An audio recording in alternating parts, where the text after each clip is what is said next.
आदाब, आप देख रहे हैं आवाज़ द वॉइस और मैं हूँ आपके साथ अमीना माजिद। आप सभी को आवाज़ द वॉइस की तरफ से रमज़ान की बहुत बहुत मुबारकबाद।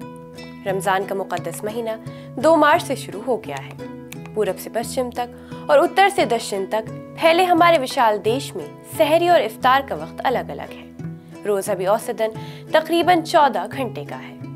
देश की राजधानियों की बात करें तो अमरावती में रोजे की अवधि सबसे कम यानी 13 घंटे 49 मिनट है, जबकि बेंगलुरु में सबसे ज्यादा यानी 14 घंटे 5 मिनट है।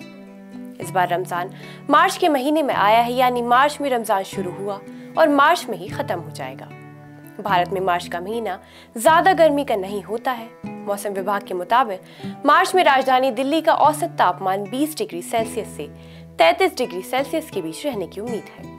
इस माह में कुछ दिन बादल छाए रहेंगे और 2 दिन बारिश होने की भी संभावना है, जिसकी वजह से रोजेदारों के लिए इस बार थोड़ी राहत है।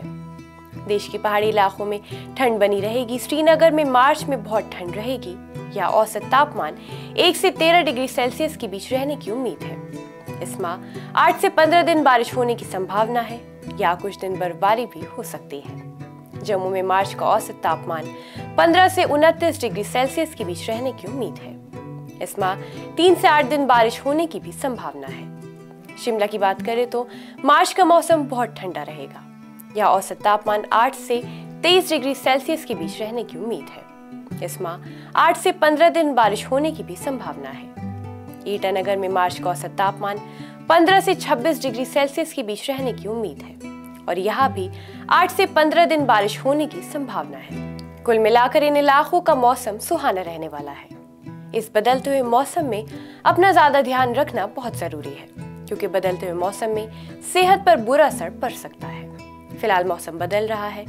दिन सर्दी से गर्मी की तरफ जा रहे हैं। शरीर खुद को मौसम के हिसाब से ढालता है। अगर गर्मी महसूस हो तो एकदम ठंडक में न जाए।